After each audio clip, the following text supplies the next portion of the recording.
Entonces, vamos a continuar. Les decía que los seres humanos pueden tener efectos que pueden ser positivos o negativos, pero en la mayor parte de los casos son negativos sobre la fauna silvestre en esas áreas periurbanas. Y la fauna silvestre también puede tener ciertos efectos que a veces no son positivos en las ciudades, principalmente ya hemos visto el caso de los, por ejemplo, en zonas más rurales, el caso de los felinos que se comen las vacas, los terneros, etc. El caso de los primates, más que todo en África, es un problema inmenso, digamos, muchos grupos de primates que invaden las ciudades, se roban las cosas, ahí la gente los mata. En el campo también muchos de estos animales silvestres destruyen las plantaciones, entran en conflictos con los agricultores, ahí los agricultores los envenenan, etc. Entonces existen efectos negativos de ambos lados, digamos, pero quien provocó todo eso obviamente fueron los seres humanos que invadieron los hábitats de los animales silvestres. Ahí es que entra la importancia de tener personas capacitadas en el manejo de fauna. Debido a estos problemas que estamos viendo aquí y a otros relacionados, como el tráfico de fauna silvestre, la cacería de animales para consumo de carne, etc., es que estamos viviendo esta tragedia del COVID-19, ¿no? Haciendo una analogía con la obra de García Márquez, esto es una crónica de una muerte anunciada, lo que estamos viendo. Esperamos que no sea muerte y que logremos superarnos, pero desde hace muchos años, desde hace más de 15 años, la comunidad científica está advirtiendo que algo similar iba a ocurrir, una pandemia de estas dimensiones, debido a que el ser humano estaba aproximándose cada vez más a los hábitats de los animales silvestres, y sabemos que muchos de estos animales son o coexisten con patógenos específicos de ellos que podrían eventualmente provocar zoonosis, o sea, transmisión de esos patógenos a los seres humanos, y al invadir cada vez más sus áreas y eliminar esos reservorios naturales de los patógenos van a quedar libres, por decirlo de alguna forma, y buscando nuevos hospederos, que en este caso se llaman seres humanos, ¿no? En el caso del COVID-19 y quizás otros primates. Entonces, esta pandemia es un ejemplo de un pésimo manejo de la fauna silvestre, pésimas interacciones entre seres humanos y los hábitats naturales. Y estamos pagando un costo que nadie anteriormente hubiera podido cuantificar, la verdad. Estamos hablando de trillones de dólares, trillones que se han perdido, y sin contar la cantidad de vidas humanas, ¿no?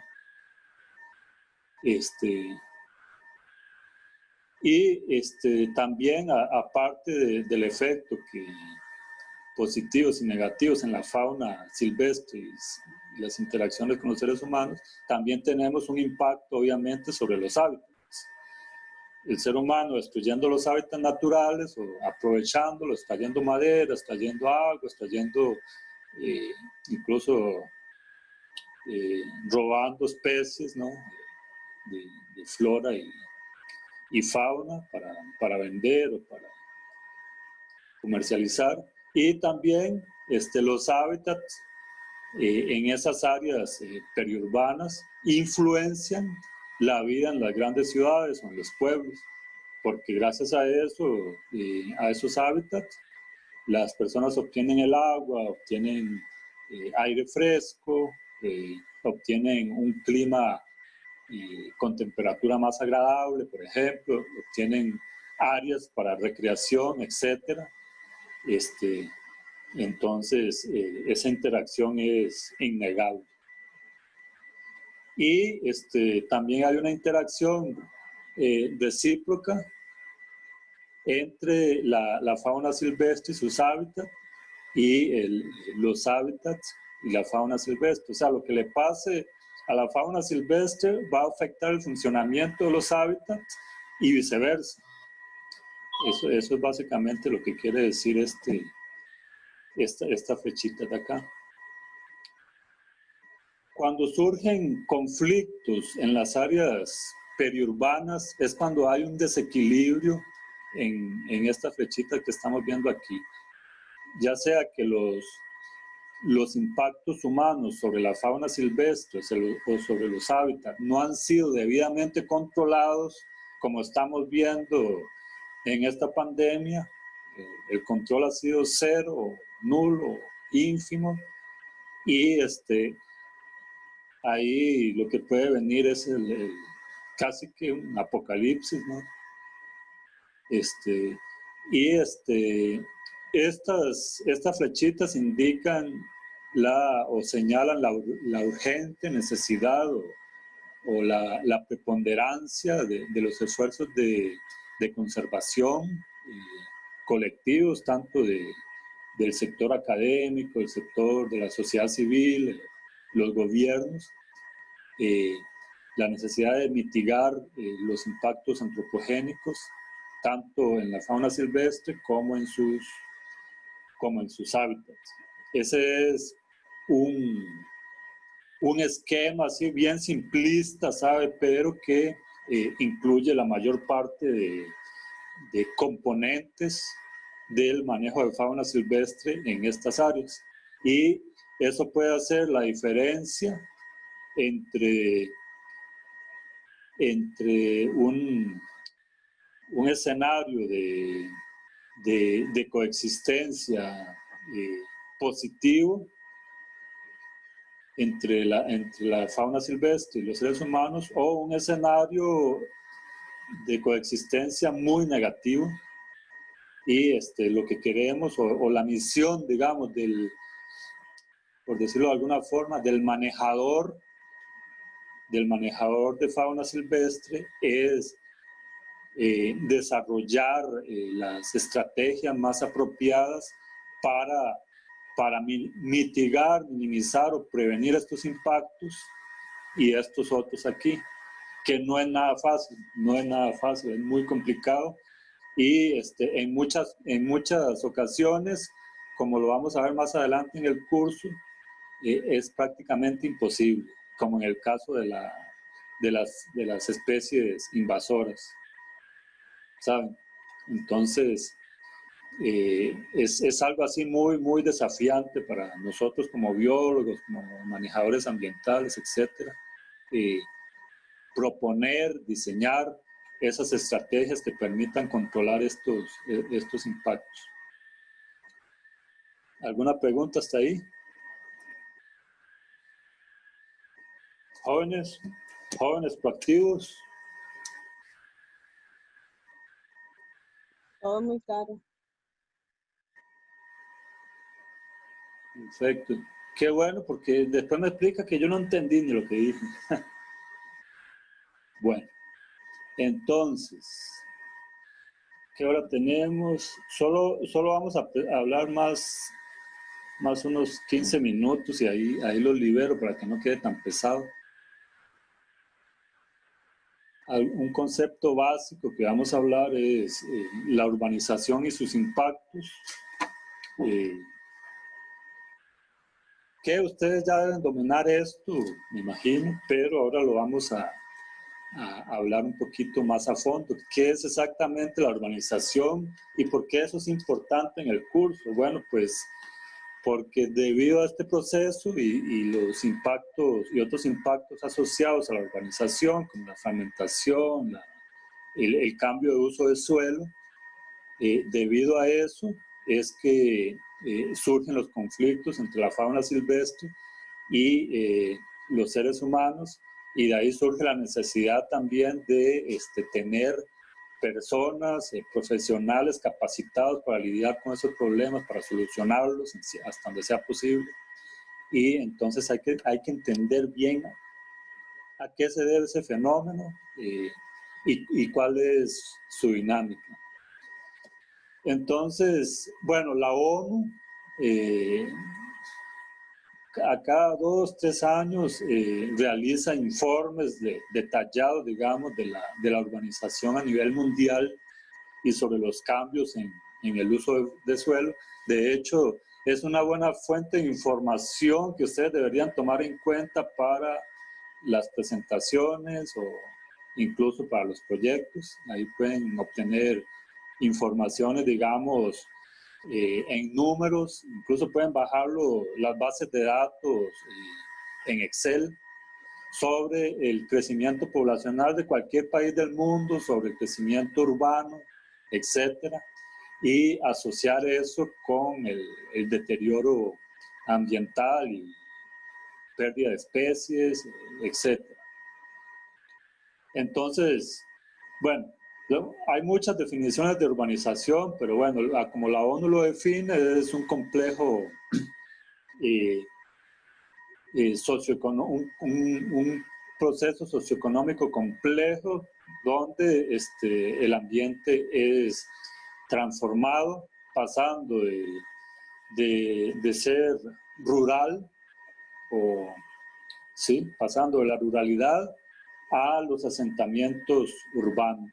O sea, las partes de bosque, las partes de vegetación son sustituidas por esta cosa aquí, asentamientos urbanos. Bueno, esto es una favela, pero en las ciudades también no es muy diferente.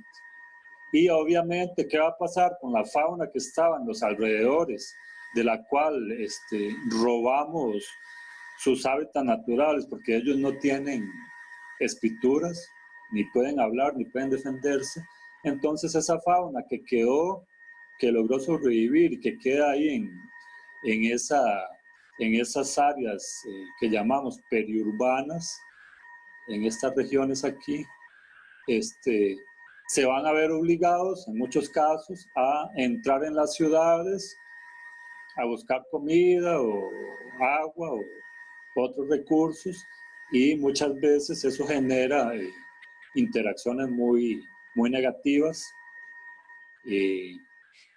Incluso, obviamente, las personas que viven en estas regiones, en estas ciudades, van a entrar a los remanentes boscosos que quedaron a cazar, o a robarse las plantas, a robarse los animales para venderlos, etc.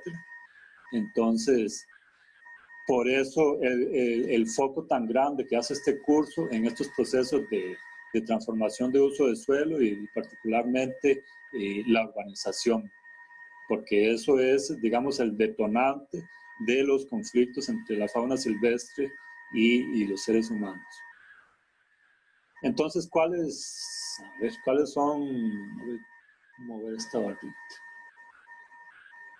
¿Cuáles son las principales consecuencias ecológicas de la urbanización? Bueno, hay muchas consecuencias. Permiso, una compañera creo que preguntó en el chat que de dónde es la foto. ¿Cuál? ¿La anterior o esta? Esta. Creo que se refería a esa. ¿Por qué la compañera no está aquí? Es que lo puso en el chat. Ay, Ok. es que lo escribió en chat para no interrumpir así con vos, pero... No, pero puede interrumpir cuando quiera. ¿Por qué yo no estoy viendo el chat? Yo debería ver el chat, no me aparece aquí. Es que cuando está compartiendo pantalla no aparece el chat. Ah, ok. Yo todos los días uno aprende cosas. Todos somos estudiantes. Oigan, entonces, esta foto que está aquí, la verdad yo la saqué del informe de la ONU, y creo que es una favela en Brasil, pero no sabría decirte el nombre, pero es de este informe de la ONU. Principales consecuencias ecológicas de la urbanización. Bueno, Hay muchas, pero vamos a hablar, digamos, de, a ver, pérdida de hábitats naturales y especies de plantas y animales. Obviamente, ustedes deforestan un fragmento para plantar una ciudad y todos los animales y hábitats que habían ahí, adiós, ¿no? Desaparecen.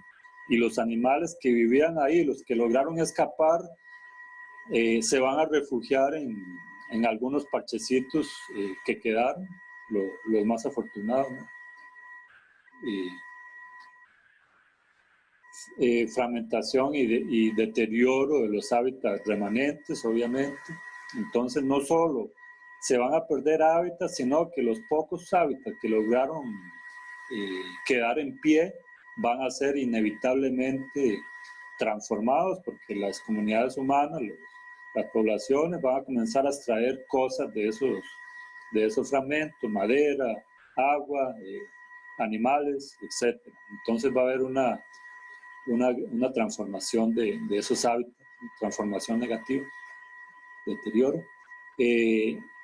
Va a haber obviamente aislamiento de las poblaciones remanentes. Entonces, si tenemos un parchecito aquí de bosque, aquí las ciudades, ¿no? Y aquí otro parchecito, pues las poblaciones de animales que están aquí podrían verse, más que todo, si son mamíferos terrestres, van a verse en problemas para atravesar esta matriz que está acá. Entonces, dependiendo de las capacidades de locomoción de cada especie, este espacio, esta matriz que está acá, va a ser un obstáculo o una barrera para moverse a los otros parches, y va a haber un efecto de aislamiento, y eso va a deteriorar el flujo genético. Va a haber una reducción importante del flujo genético. También un aumento de la contaminación ambiental, obviamente, si estamos en este escenario, en una favela, entonces van a haber vehículos circulando, va a aumentar la cantidad de CO2 en el ambiente, las personas van probablemente a canalizar las aguas negras a los ríos, a los bosques, van a comenzar a depositar la basura dentro de las reservas que quedaron, dentro de los fragmentos, etc. Entonces va a haber un aumento casi que inevitable de la contaminación ambiental. Y van a surgir conflictos, como ya hablábamos, que a veces son conflictos serios, como en el caso de los grandes felinos en África y la India, y también en las áreas periurbanas, por ejemplo, bueno, esto es, no sé qué país es pero esto no sé dónde será este animal. Tal vez Norteamérica, no África, no sé. Bueno, entonces también conflictos entre animales domésticos y fauna silvestre bien común, incluso en Brasil y aquí en Costa Rica. Son constantes los problemas, digamos, de fauna que ha sido atacada por perros, principalmente perros, ¿no? Monos, ¿cómo se llama? Los zorros, los armadillos, etcétera, que los perros, principalmente los perros callejeros, atacan y matan, o los dejan muy mal heridos. Entonces eso es un serio problema, y muchas veces esos perros se vuelven por decirlo de alguna forma, una plaga cerca de las áreas de conservación, y comienzan a matar, entran en los bosques, en los bordes de los bosques, a matar fauna silvestre. Eso es un problema grande que ocurre en toda América Latina. A veces los gatos también, ¿sabe? Gatos domésticos que entran principalmente a matar aves y reptiles, pero el problema así más palpable, por decirlo de alguna forma, de mayor dimensión, es el conflicto entre fauna silvestre y perros.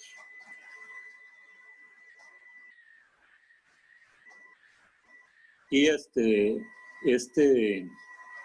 en el caso de los grandes felinos, por ejemplo, esto es allá en Nueva Delhi, creo, en la India, y ahí esta especie que está amenazada de extinción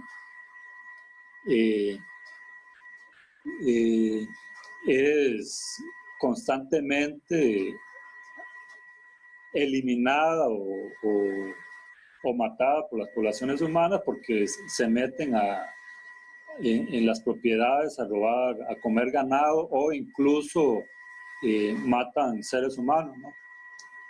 Principalmente niños y eso, y eso es un serio problema. Obviamente, ¿de quién es la culpa? Pues el ser humano se metió en esas áreas que normalmente eran el hábitat de esos felinos, ¿no? Y ahí surgen esos problemas serios que no es nada fácil manejarlos, ¿sabe? Porque hay cuestiones políticas de por medio que un biólogo o un manejador ambiental no puede tener control sobre eso. En Costa Rica, o bueno, en América Latina tenemos algo similar, pero no tan serio, no es un problema tan serio, que son los pumas en las haciendas ganaderas, ¿no? Principalmente. Que sería como para hacer una analogía con esto. Entonces, esos son básicamente las principales consecuencias que tiene la urbanización sobre las interacciones entre seres humanos, animales domésticos y fauna silvestre. Y básicamente eso es lo que yo les tenía para la clase de hoy. Vamos a ver qué hora es, 10:25. Yo creo que podríamos dejarlo por ahí para que no resulte tan cansado para todos. Solo les voy a poner esta diapositiva, vamos a ver. Estas dos diapositivillas más, pero va a ser rápido. Va a ser rápido, ¿no? Para que no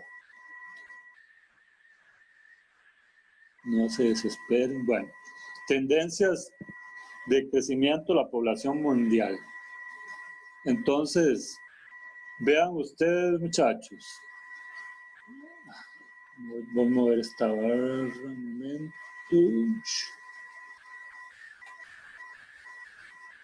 Vean ustedes qué increíble.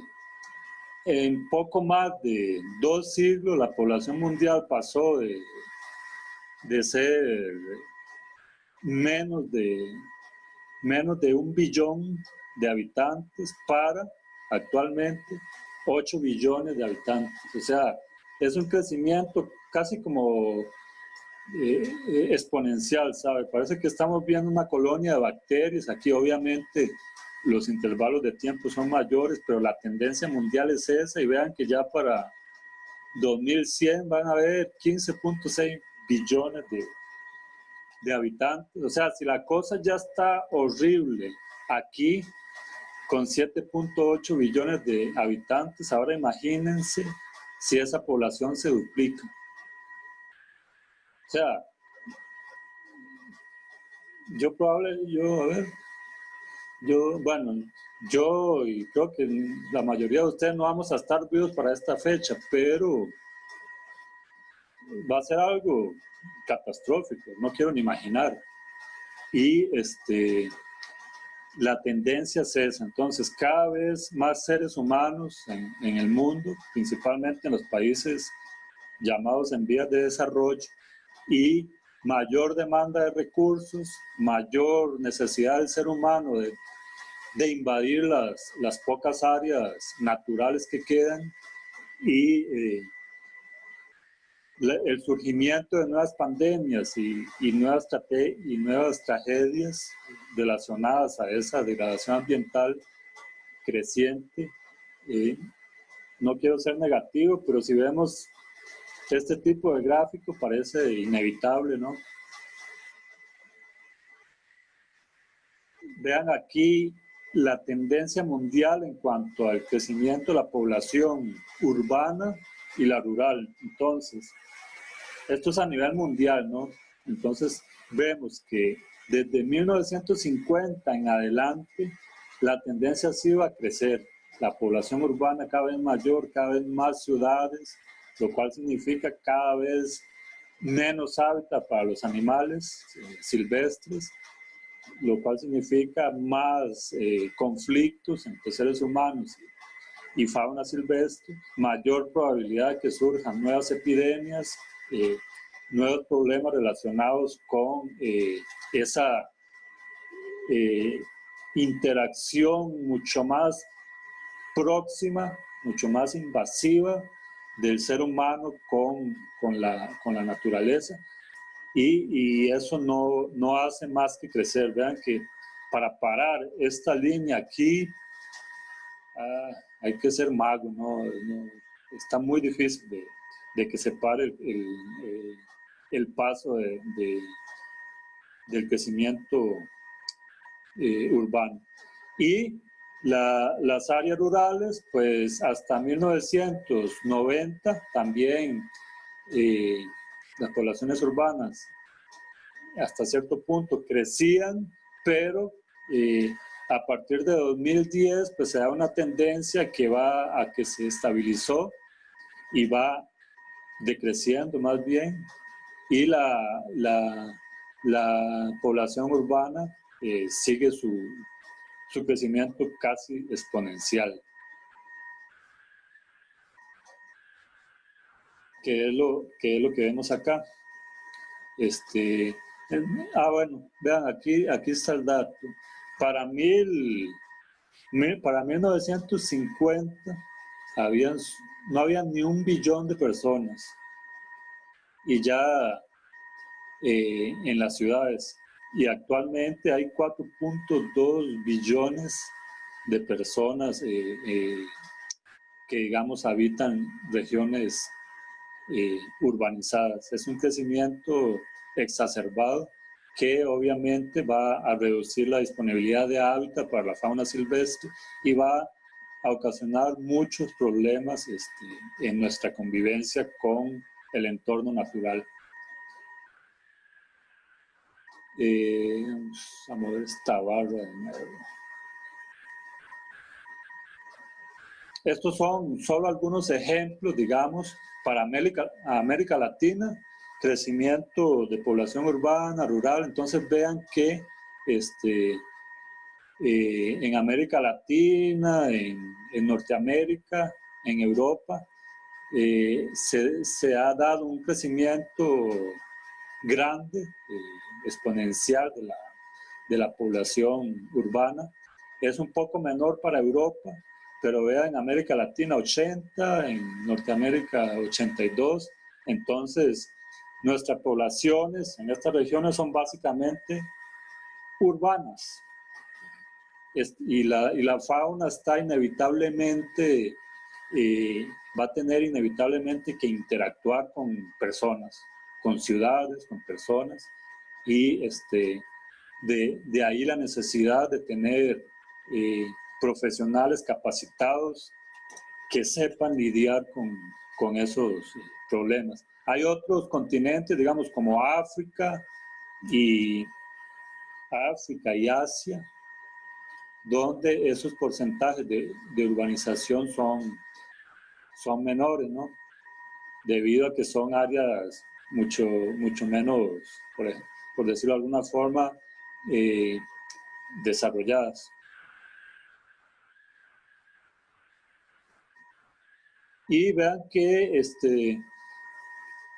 adicional a ese crecimiento, esto es como para empeorar el escenario, ¿no? Adicional a ese crecimiento exponencial de la población humana, también hay un crecimiento exponencial de la longevidad humana y de la esperanza de vida específicamente. Entonces, vean que tanto en hombres como en mujeres la expectativa de vida se incrementó impresionantemente desde 1950 con los avances de la medicina, con la reducción de la mortalidad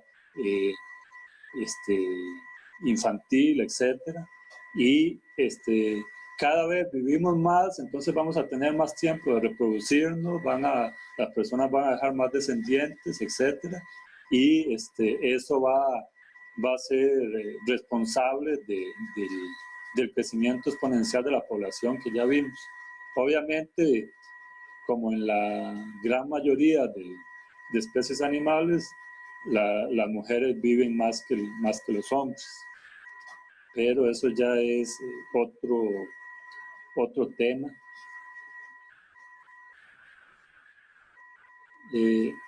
Esto es solo para ilustrar los mayores conglomerados urbanos, los 10 mayores conglomerados urbanos del mundo, para que tengan una noción. Entonces, entre ellos se encuentra Tokio, la ciudad de Tokio, tenemos a Nueva Delhi, Shanghái, Sao Paulo, que es terrible, Ciudad de México, Costa Rica no está aquí porque es muy pequeñita, ¿no?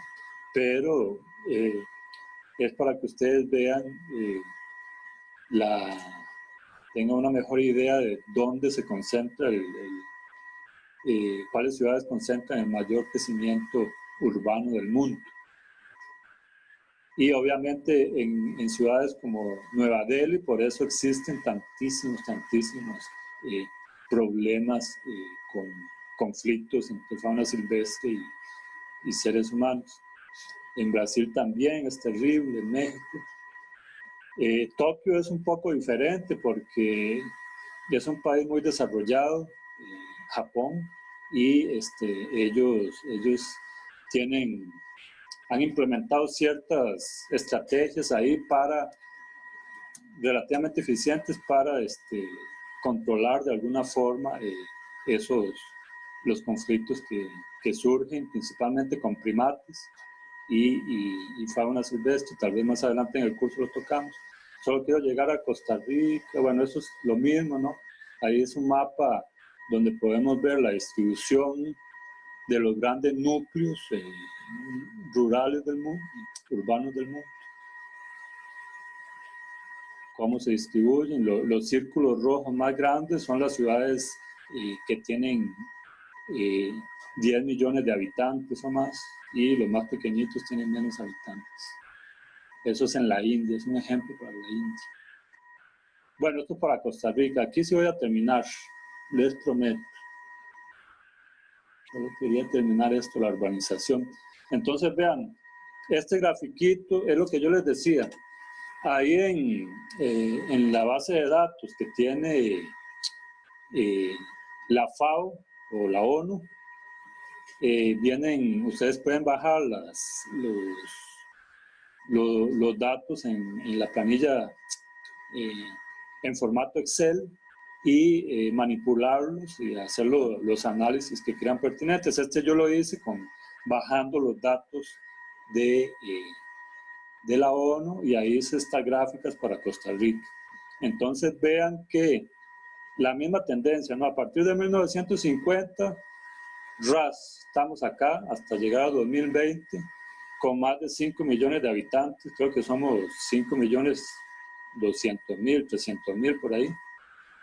Y la tendencia es a seguir creciendo hasta 1950, donde podría comenzar a estabilizarse. Ahí vamos a llegar a ser casi 6 millones de habitantes. Y lo más preocupante es esto, la línea roja, que es la población urbana. Entonces vean que un crecimiento exponencial, casi todo el crecimiento poblacional se debe al crecimiento de la población urbana. O sea, más ciudades, más deterioro ambiental, menos hábitat para la fauna silvestre y más problemas asociados al manejo de la fauna silvestre en áreas periurbanas. Y vean lo que pasó con la población rural a partir de 1950. Bueno, llegamos hasta cierto punto crecieron las poblaciones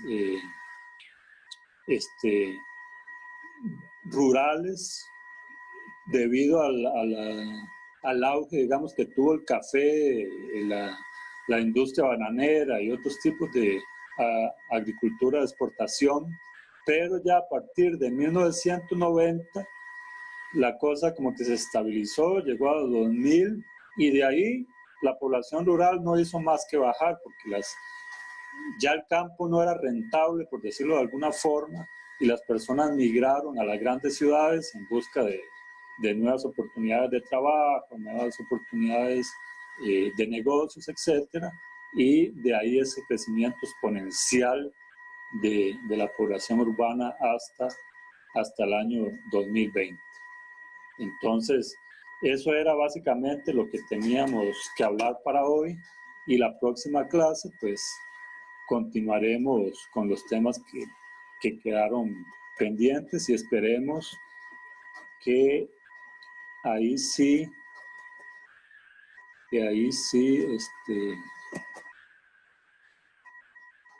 ya la plataforma virtual esté funcionando correctamente y tengamos todos los estudiantes que están matriculados, ya la lista final. De hecho, la lista final, en teoría, va a salir hoy o mañana. Ahí ya me la envían. Yo creo que van a ser como en total 8 estudiantes, máximo 9.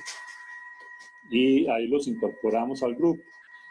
Ahora solo quería ver con María José el asunto de... No sé si tienen preguntas de alguna de las cosas que hablamos. Sí, yo tengo una pregunta con respecto a los conflictos que hay entre las haciendas ganaderas y los pumas. Ahora son gallinas. Esas gallinas sí. están... Ahora son las gallinas. Oiga, ya pusieron. No sé. Oiga, pero esa gallina parece culeca, cuando hacen así. No hay que una culeca ahí. No sé, tendría que preguntarle a mi abuelita. Hay una gallina culeca. Acuérdese de mí, esa que está... Cuando hacen así es que están culecas. Ok. Voy a preguntar. La otra clase le aviso. Ok. Bueno, a ver, el gallo. Sí. Mi pregunta es esa, como cuál es la solución que se da para el conflicto entre las haciendas ganaderas y los pumas, digamos, que Sí. se comen las vacas.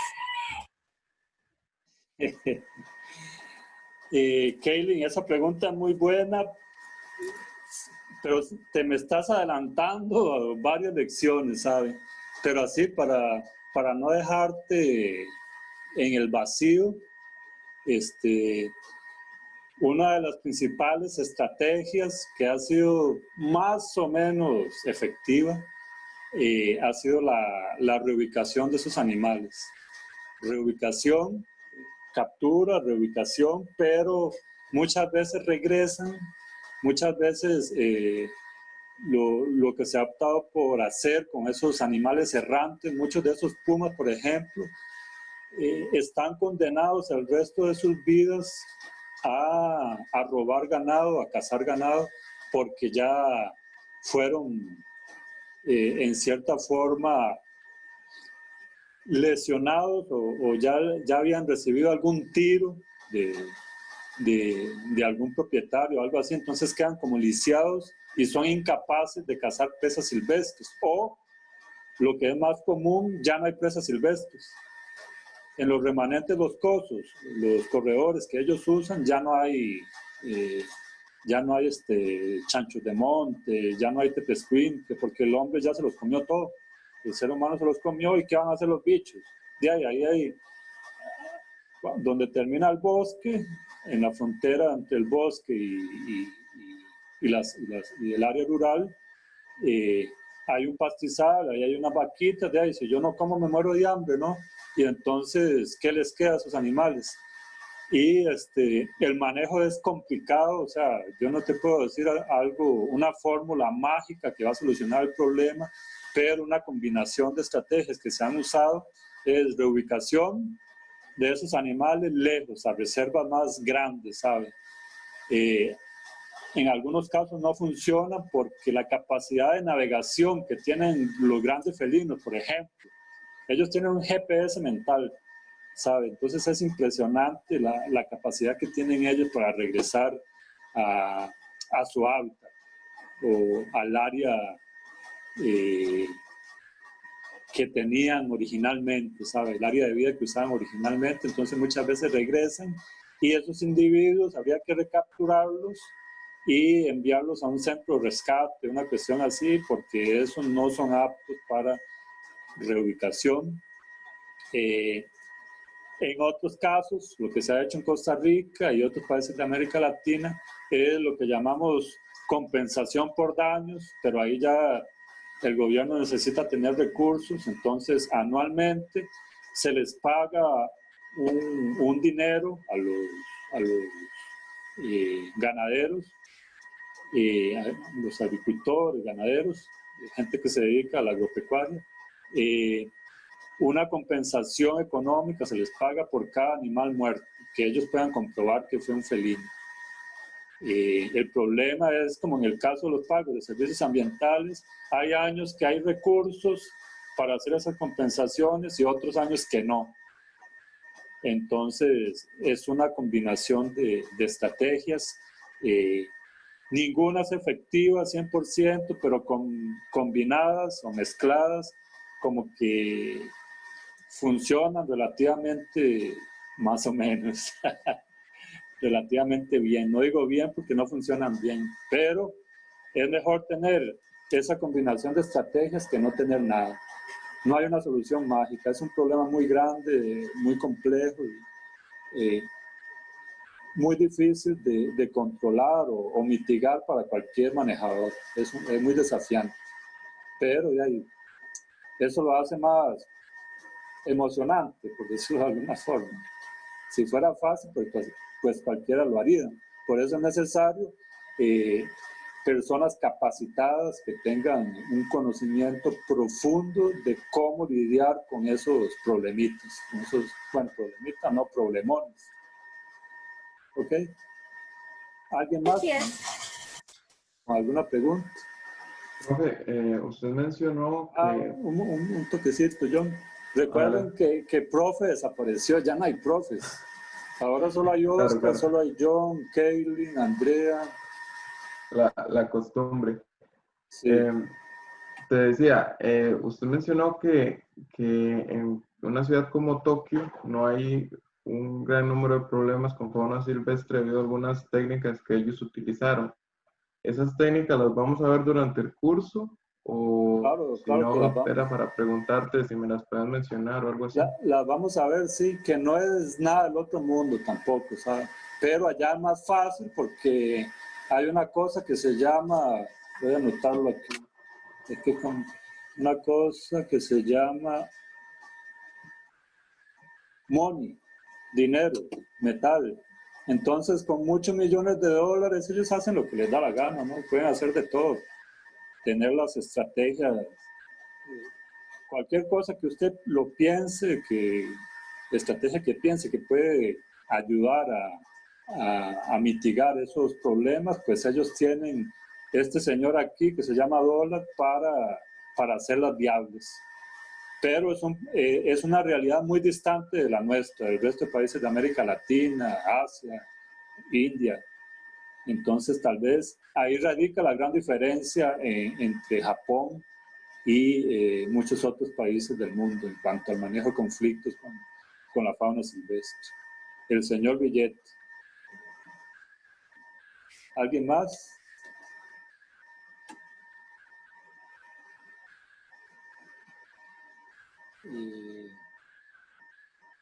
Inés, María José. Yo quería solo hacer un comentario sobre ese gráfico ahí donde tiene ¿Este aquí o cuál? Las proyecciones de crecimiento de los años. Ajá, exactamente. Este. Sí, no, el de abajo. Este, sí. De cómo en los últimos 15 años creció exponencialmente y la proyección que se tiene para el 2030. Entonces, sí. A veces me pregunto, ¿será que esta pandemia viene digamos, a ponerle tal vez un alto a ese crecimiento y a reducirlo, o necesitaremos alguna otra? Porque un día esto se está revisando y el impacto en mortalidad de esta pandemia es muy bajo.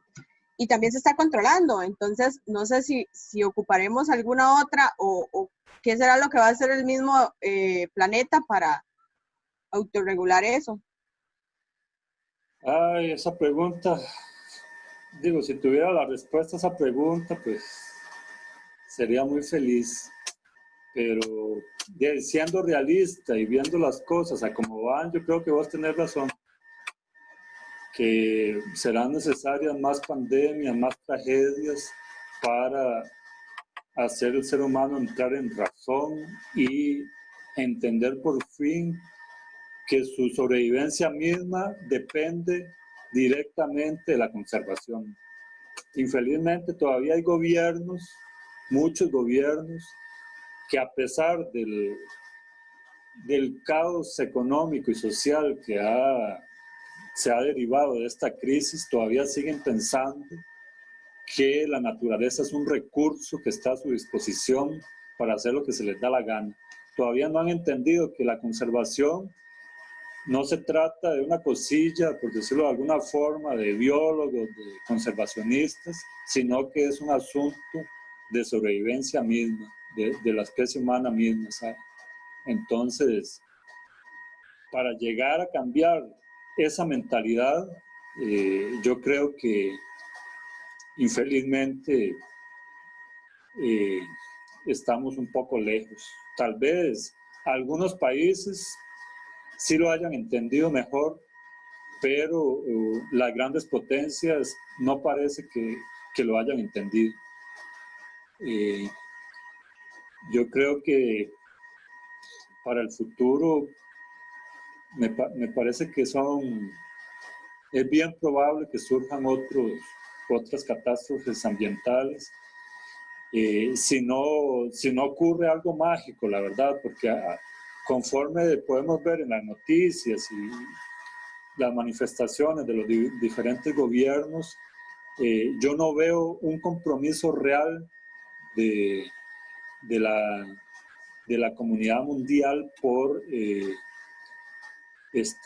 mejorar nuestras interacciones con la naturaleza, de cambiar radicalmente los modelos de desarrollo de los diferentes países, sino que lo que se ve es el ansia de retomar el crecimiento económico nuevamente a costa de los recursos naturales.